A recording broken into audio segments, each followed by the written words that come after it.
আল্লাহ পাক কিয়ামতের ময়দানে গুণগত মানুষকে ডাকতে বলবেন, সূর্যের তাপ শরীরের মধ্যে লাগার আগে তুই তাড়াতাড়ি ওই জান্নাতের মধ্যে ঢুকতে পারবে না, কারণ জান্নাতের দরজার মধ্যে তালা লাগানো, আর এই তালার চাবি হলো মুহাম্মাদের হাতে। এই মুহূর্তে বান্দা তুই কই যাবি? এই মুহূর্তে অন্য কোনো জায়গার যাওয়া নাই, এই মুহূর্তে একটা ছায়া আছে, আমার এই ছায়ার মধ্যে বান্দা তুমি আরাম করো, বিশ্রাম করো, আর এই ছায়াটার নাম হলো আরশে আজিমের ছায়া।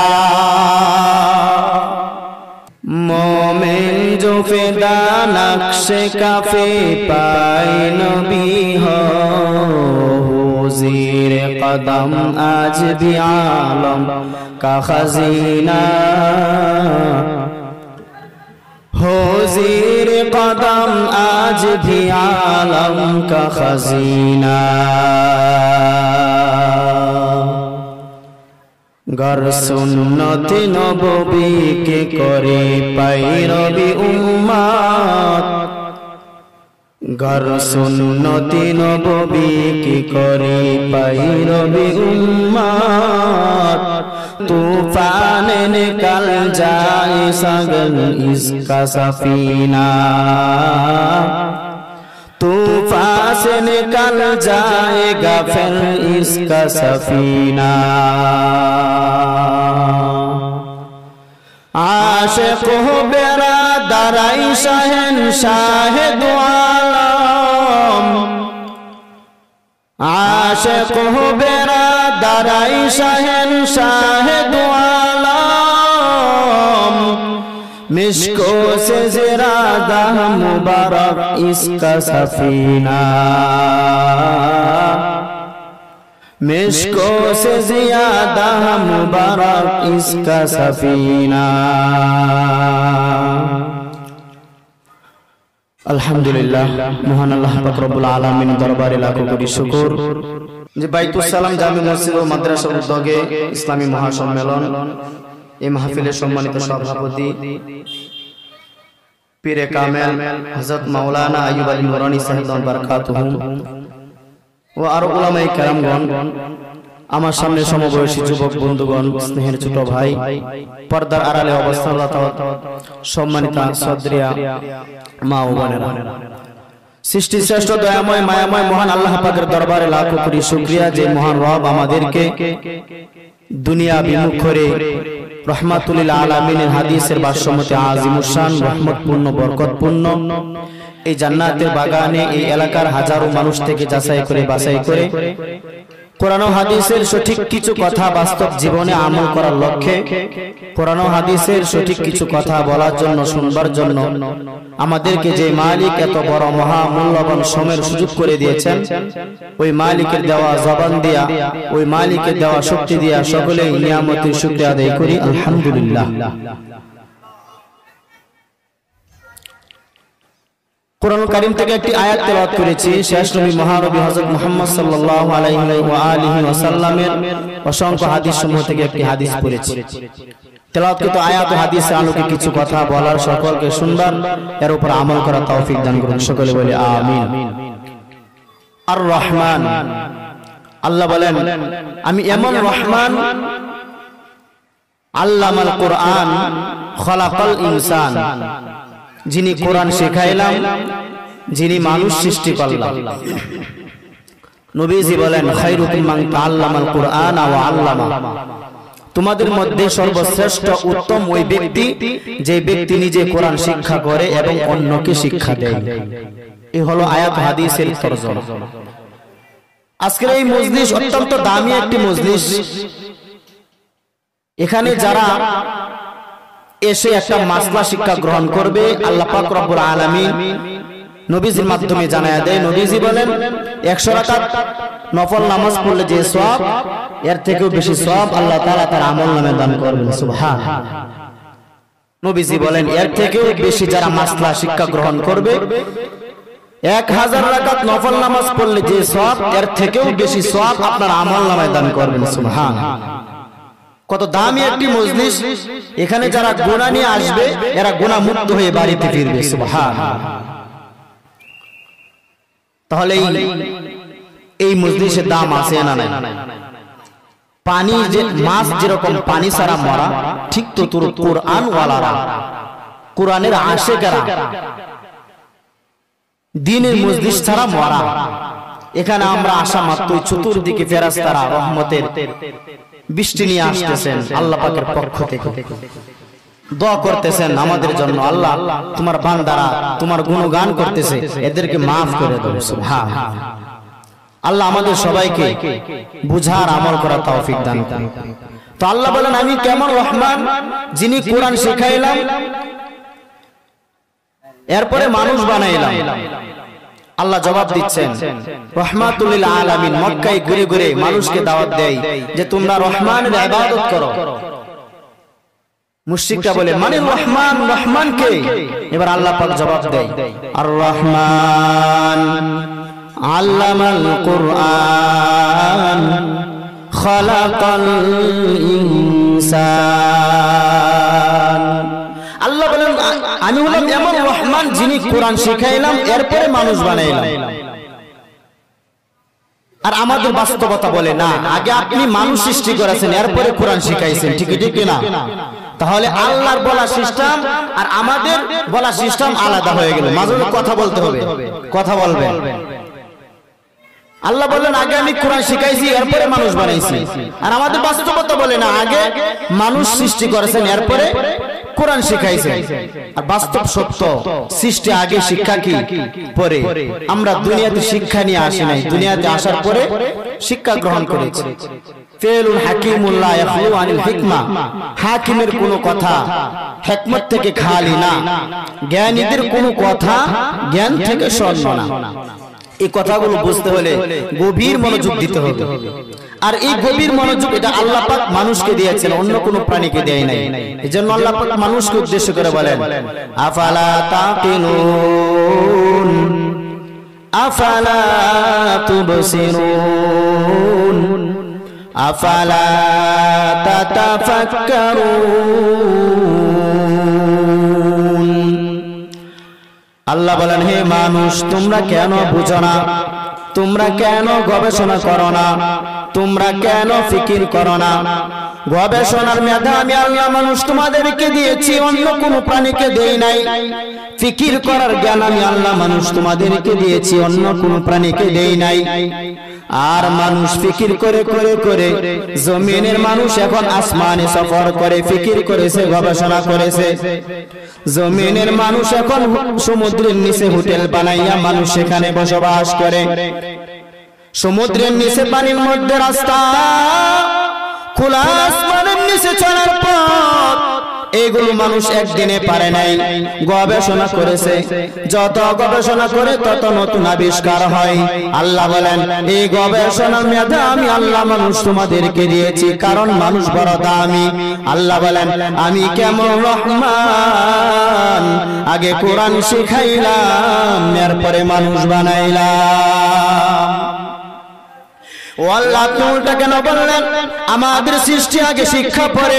আপনি কেন বললেন শিক্ষা আগে সৃষ্টি পরে? মুফাসসিরিনে কেরামগণ বলেন, আল্লাহর দরবারে সমস্ত মানুষের কোনো দাম নাই, সব মানুষের কোনো দাম নাই। দুনিয়াতে একদল মানুষ, এরা হলো বংশগত মানুষ। আর বংশগত মানুষ তাদেরকে বলে যারা আদম নবীর বংশে জন্ম। দুনিয়াতে আমরা এসেছি, বংশগত আদম নবী আমাদের পিতা, আর আমরা বংশসূত্রে তার সন্তান। আল্লাহ বলেন, আমার দরবারে বংশগত মানুষের কোনো দাম নাই। আর একদল মানুষ, এরা হলো জন্মগত মানুষ।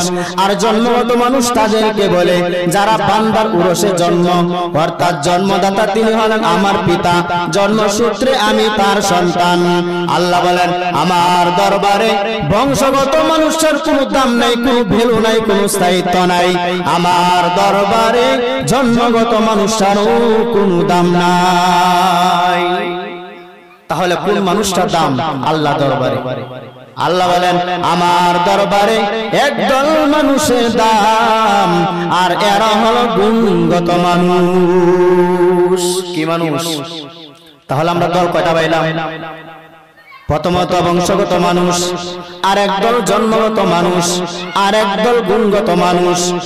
বংশগত মানুষের কোনো দাম নাই, জন্মগত মানুষেরও কোনো দাম নাই, গুণগত মানুষের দাম আল্লাহর দরবারে অনেক বেশি। বলে কেমন বেশি?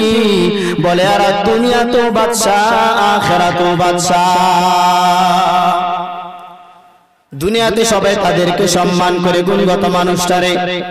আর্মির মধ্যে লোকটা চাকরি করে দিন দিন তার পজিশন বাড়তে থাকে। বলে কেন?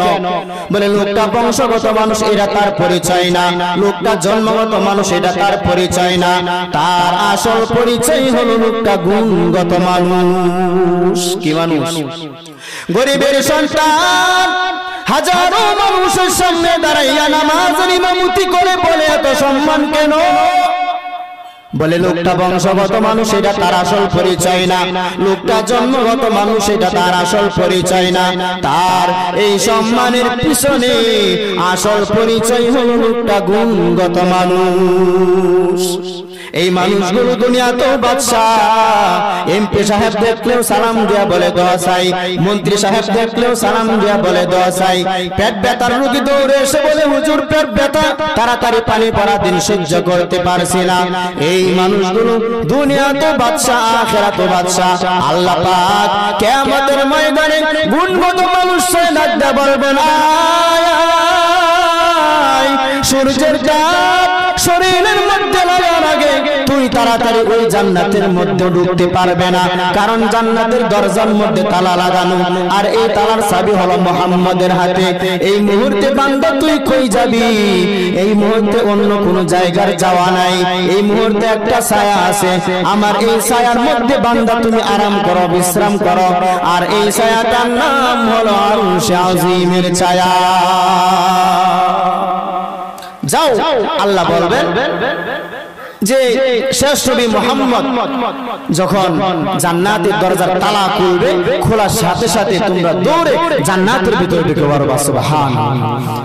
বেহেশতা যা কে আজারে না বাসো, কাছে রাবা কাছে কারি না বাসো।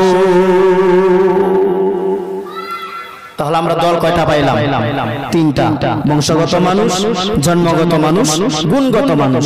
আল্লাহ পাক কেমন দয়া! কিয়ামতের ময়দানে বান্দার শরীরে যেন সূর্যের তাপ না লাগে, গরমের তাপ যেন না লাগে। আল্লাহ পাক বলবেন, আমার আরশে আজিমের ছায়ার নিচে তুমি বান্দা চলে আসো, চলে আসো। আমার আল্লাহর দয়া কম না বেশি? কথা বলেন, দয়া কম না বেশি? আমার আল্লাহর দয়ার মতো কারো কোনো দয়ার তুলনা হবে?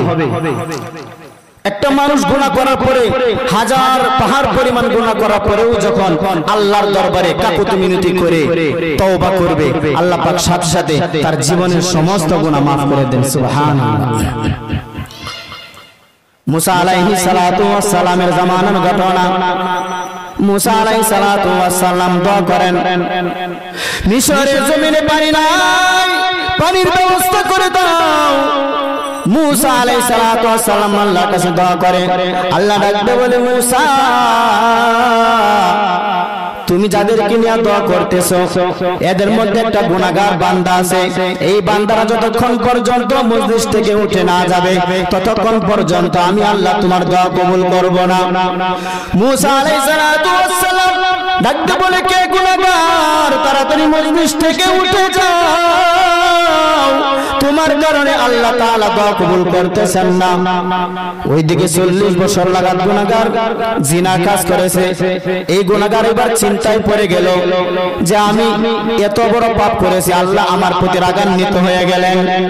মুসা ডাক দিয়ে বলেন, কে গুনাহগার? তাড়াতাড়ি উঠে যাও, যদি উঠে না যাও তাহলে আমি আল্লাহর কাছ থেকে নাম ঠিকানা এনে তোমাকে এখান থেকে কানে ধরে উঠাইয়া দিব। 40 বছর গুনাহগার চিন্তায় পড়ে গেলেন, আমি এত বড় অন্যায় করেছি, এত বড় ভুল করেছি, এত বড় পাপ করেছি। আল্লাহ তাআলার কাছে মনে মনে তওবা করতেছেন, আল্লাহ সারা জীবন গুনাহ করেছি, তুমি আমার জীবনে গুনার উপর রহমতের চাদর দিয়া তুমি ঢেকে রাখছো। আমি এমন গুনাহ করেছি, আমার গুনার খবর কেউ জানে না, আমার গুনার খবর আমার বাবা জানে না, আমার মা জানে না, আমার স্ত্রী, আমার ছেলে সন্তান জানে না। আমার গুনাহের কথা যদি আমার মা জানতো, আমাকে ছেলে বলে পরিচয় দিত না। আমার গুনাহের কথা যদি আমার স্ত্রী জানতো, আমাকে ঘর থেকে বের করে দিত। আমার গুনাহের কথা যদি আমার ছেলে মেয়ে জানতো, আমাকে আব্বা বলে ডাকতো না। ও আল্লাহ, 40 বছর লাগাত গুনাহ করার পরেও তুমি আমার রিজিক বন্ধ করে দাও নাই, তুমি আমার প্রতি রাগান্বিত হয়ে আমার শ্বাস বন্ধ করে দাও নাই, তুমি আমার প্রতি রাগান্বিত হয়ে তুমি আমাকে বিপদ দাও নাই। আল্লাহ গো, এই তওবা করতেছি, মনে মনে তোমার কাছে ইস্তেগফার পাঠ করতেছি 40 বছর গুনাহ করেছি, অন্যায় করেছি, তুমি যেহেতু 40 বছর রহমতের চাদর দিয়া আমার গুনাহগুলো ঢেকে রাখছো, আল্লাহ এখন তোমার কাছে তওবা করতেছি, আর জীবনে গুনাহ করব না, আমার জীবন চলে যাবে, গুনাহের কাছের দ্বারও যাব না। এইভাবে বান্দা দিলটাকে নরম করে দিয়া আল্লাহর কাছে তওবা করলেন, সাথে সাথে আল্লাহ তাআলা তার তওবা কবুল করে নিলেন। মুসা আলাইহিস সালাতু ওয়াস সালাম আকাশের দিকে তাকাইয়া দেখে মেঘাচ্ছন্ন হয়ে গেছে, বৃষ্টি পড়তেছে। মুসা আলাইহিস সালাতু ওয়াস সালাম ডাক দিয়ে বললেন, দয়ার মালিক, তুমি তো কিছুক্ষণ আগে বলেছো এখানে একটা গুনাহগার আছে, তুমি বৃষ্টি দিবা না, এখন তো গুনাহগার উঠে যায় নাই, তাহলে বৃষ্টি আসে কেন? আল্লাহ ডাক দিয়ে বলেন, মুসা তুমি কি জানো না আমার একটা নাম গফফার? তুমি কি জানো না আমার একটা নাম রহিম? তুমি কি জানো না আমার একটা নাম সত্তার? ও মুসা, সন্তান যখন অন্যায় করে মার কাছে গিয়ে যখন চোখের পানি ছেড়ে কান্না করে, আম্মা তুমি আমাকে মাফ করে দাও, মা দয়া না করে থাকতে পারে না। ছাত্র যখন বেয়াদবি করে ফেলে, উস্তাদের কাছে গিয়া যখন মাফ চা, উস্তাদ মাফ না করে থাকতে পারে না। ও মুসা, দুনিয়ার মানুষ অন্যায় করার পরে যখন আমি মাওলার কাছে তওবা করি, সাথে সাথে আমি তার জীবনের সমস্ত গুনাহ মাফ করে দেই। ও মুসা, তুমি জানোনি যে গুনাহগারের কথা বলছিলাম, যার কারণে আমি বৃষ্টি দিব না, আজকে ওই ব্যক্তির কারণে আমি মিশরের জমিনে বৃষ্টি দিয়া দিলাম। ইয়া ইলাহি তো মেরা মাবুদ হাই, ইয়া ইলাহি তো মেরা মাশুক হাই, ইয়া ইলাহি তো মেরা সত্তার হাই, ইয়া ইলাহি তো মেরা গফফার হাই। তাহলে আল্লাহ মাফ করেন কি করেন না? দুনিয়াতে আমরা কয়টা দল পাইলাম? 3টা, বংশগত মানুষ, আরেক দল জন্মগত মানুষ, আরেক দল গুণগত মানুষ। বংশগত মানুষ, আদম নবীর সন্তান কাবিল, কোনো দাম নাই। নূহ নবীর সন্তান, জন্মগত সন্তান, কিন্তু কেননা দুনিয়াতে ধ্বংস হয়ে গেল। অথচ ইব্রাহিম নবী আজরের ঘরের সন্তান, বেঈমানের ঘরে জন্ম নিয়েও এত দামি হয়ে গেল। বলে কেন? বলে লোকটা গুণগত মানুষ। গুণগত মানুষটার দাম আল্লাহর দরবারে অনেক বেশি। এখন তুমি যদি গুণগত মানুষ হতে চাও, তাহলে মানুষের কি গুণ এটা তোমার ভালো করে বুঝতে হবে, অনুধাবন করতে হবে। উদাহরণত বলা যায়, আমি যেই মাইক দিয়ে কথা বলতেছি, মাইকের গুণ হলো আওয়াজ দেওয়া। লাইটওয়ালা লাইট বানাইছে আলো দেওয়ার জন্য, আলো দেওয়াটাই হলো লাইটের গুণ। পাখাওয়ালা পাখা বানাইছে বাতাস দেওয়ার জন্য, বাতাস দেওয়াই হলো পাখার গুণ। মাইকওয়ালা মাইক বানাইছে আওয়াজ দেওয়ার জন্য, আওয়াজ দেওয়াটাই হলো মাইকের গুণ। যদি আওয়াজ না দেয় তাহলে এটাকে লাথি মেরে ফেলে দাও, কারণ এটা কোনো দাম নাই। বাতিওয়ালা বাতি বানাইছে আলো দেওয়ার জন্য, যদি আলো না দেয় তাহলে এটা গুণের বাতি না। পাখাওয়ালা পাখা বানাইছে বাতাস দেওয়ার জন্য, যদি বাতাস না দেয় এটা গুণগত পাখা না। আর মানুষের কি গুণ? আল্লাহ বলেন, আমি আল্লাহ মানুষ বানাইলাম সিগারেট টানার জন্য। হ্যাঁ, ওয়ামা খালাকাতুল জিন্না ওয়াল ইনসা ইল্লা লিয়াবুদুন।